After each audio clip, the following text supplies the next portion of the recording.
लगता है कि मेरी उम्र हो गई है, 74 साल की मेरी उम्र हो गई है,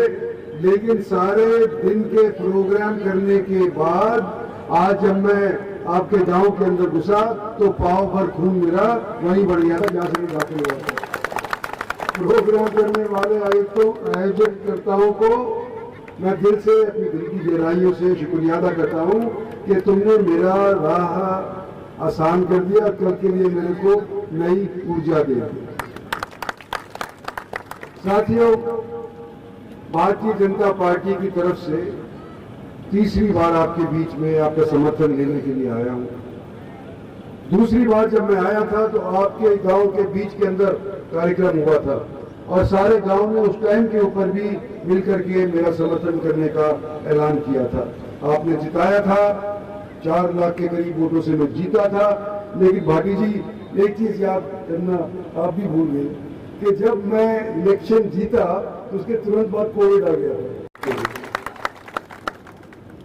आज आपसे वोट किस बात की मांग रहे हो? 10 साल आपने भारत के अंदर एक स्थायी सरकार सौंपी है। 14 से पहले आप देखोगे अनेक सरकारें बनी गई, कोई किधर का था, कोई किधर का था, बान बुद्धि का कुनबा था, ईंट और थोड़ा 60 फुट जोड़ा हुआ था। नरेंद्र भाई मोदी को जब से भारतीय जनता पार्टी ने प्रधानमंत्री के तौर पे डिक्लेयर किया, जब से भारतवर्ष को एक स्थायी सरकार मिली। और इन 10 साल के अंदर, जिनमें से हम 3 साल निकाल दें कोविड के, भारत के सरकार के निर्माताओं ने,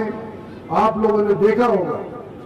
कि किस तरह से इंफ्रास्ट्रक्चर के ऊपर हमने बल दिया गया है, किस तरह से रेलवे के ऊपर हमने बल दिया गया है, किस तरह से सुविधा उपलब्ध करवाने के लिए हमने पैसा खर्च करवाया है भारत सरकार का। केएमपी का जिक्र होता है, उसके साथ ये भी जिक्र होता है कि passenger train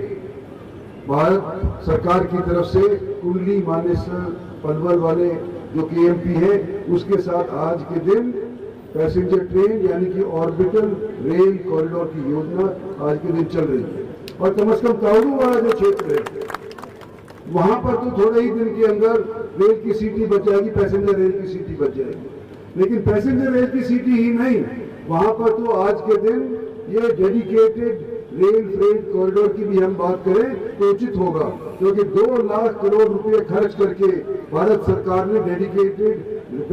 western dedicated rail freight corridor बनाया है और उसका यहाँ पर बगल के अंदर ही मेरे ख्याल से स्टेशन भी खोल दिया गया है। साथियों, एक जरूर बात है कि जो हमने गुड़गांव से नू और नू से फिर फिरोजपुर झिरका और फिरोजपुर झिरका से फिर राजस्थान की तरफ को एक rail line, passenger rail line बिछाने की जो बात करी थी, वायदा रहा था, वो अभी तक पूरा नहीं हुआ है। इसके अंदर कोई संकोच नहीं मेरे को कहने के लिए, लेकिन वास्तविकता ये है कि जब हमारी सरकार आई थी तो रेलवे की माली हालत चरमराई हुई थी, उनके पास पैसा ही नहीं था और जो पैसा उनके पास था तो वो बंबई की तरफ की बजाय वो सारा कलकत्ता की तरफ तो लगा दिया जाता था, यूपी की तरफ लगता था, बिहार की तरफ लगता था, बंगाल की तरफ लगता था। हमारी सरकार ने बड़ी सोच विचार करके एक फैसला लिया कि भाई ये जो रेल बजट है इसको अलग से नहीं करेंगे, इसको बड़े बजट के साथ मिलवा करके फिर प्रेजेंटेशन अपनी लोकसभा के अंदर करेंगे। तो जब से ये निर्णय लिया गया, रेलवे की माली हालत सुधरी है और मैं ये खुशी का जाहिर करते हुए कहना चाहता हूँ कि पिछले दिनों के अंदर